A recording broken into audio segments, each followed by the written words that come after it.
সবাইকে স্বাগত জানাচ্ছি।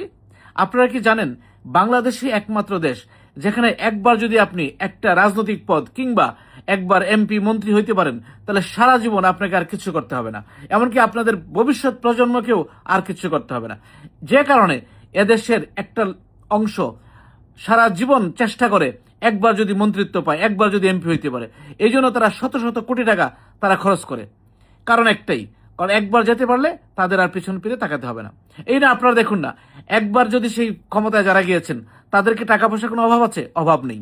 তাদের কোনো কিছুর অভাব নেই। তাদের ছেলেমেয়েরা বিদেশে পড়াশোনা করে, বাড়ি আছে, গাড়ি আছে, সব আছে। দেশে যখন আসতে পারবে তখন আসবে, আর না হয় বিদেশে থাকবে। আর আরেকটা জিনিস দেখেন, আমাদের দেশে কিন্তু পালাক্রমে সেটা চলতে থাকে। একদল 10 বছর থাকবে, আরেক দল পরের 10 বছর থাকবে, আরেক দল পরের 10 বছর থাকবে। মাঝখানে জনগণের কিন্তু না বিশ্বাস।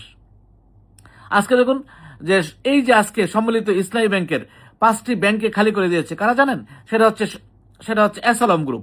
তারাও কিন্তু কোনো না কোনো দলের মন্ত্রী এমপিদের সহযোগিতায় এই কাজটা করেছিল।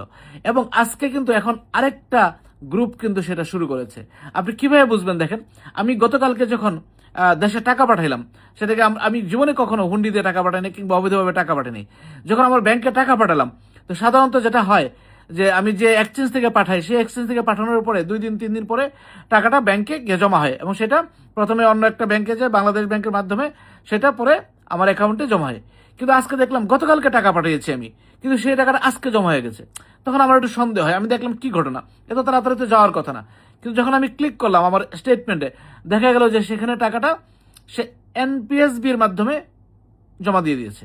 তার মানে যারা ব্যাংকিং জগৎটা বুঝেন বা যারা অনলাইন লেনদেন করেন তারা বুঝেন যে এনপিবিএস হচ্ছে একটা লোকাল ট্রান্সফার, অর্থাৎ আপনার অ্যাকাউন্ট থেকে আমার অ্যাকাউন্টে, আমার অ্যাকাউন্ট থেকে আপনার অ্যাকাউন্টে। অথচ আমি কিন্তু ওই বিদেশ থেকে টাকা পাঠিয়েছি, যেটা একটা প্রসেসিংয়ের মধ্যে দিয়ে যাওয়ার কথা ছিল। তার মানে এখন আমি এটুকু বুঝতে পারছি যে এই হাউসটা, অর্থাৎ এক্সচেঞ্জ হাউসটা, এখন কোনো না কোনো দলের কিংবা কোনো না কোনো ভাবে এই ডলারটা, আমি যে ডলারটা দিয়েছি সেই ডলারটা সে রেখে দিয়েছে, আর তার যে দেশের অ্যাকাউন্ট, বাংলাদেশের যে টাকা, সেই টাকাটা সে আমার অ্যাকাউন্টে দিয়ে দিয়েছে। আমাকে হয়তো সে সম্পূর্ণ টাকাই দিয়েছে, কিন্তু আমি যে ডলারটা পাঠিয়েছিলাম, যে ডলারটা বাংলাদেশ ব্যাংক পাওয়ার কথা ছিল, বাংলাদেশে যাওয়ার কথা ছিল, সেটা কিন্তু সে যায় নাই।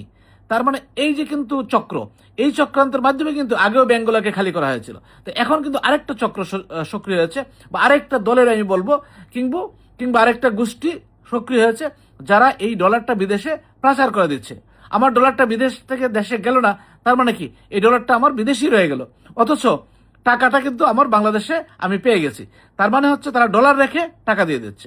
অথচ সরকার কিন্তু ইচ্ছা করলেই এগুলো দেখাশোনা করতে পারতো, বন্ধ করতে পারতো।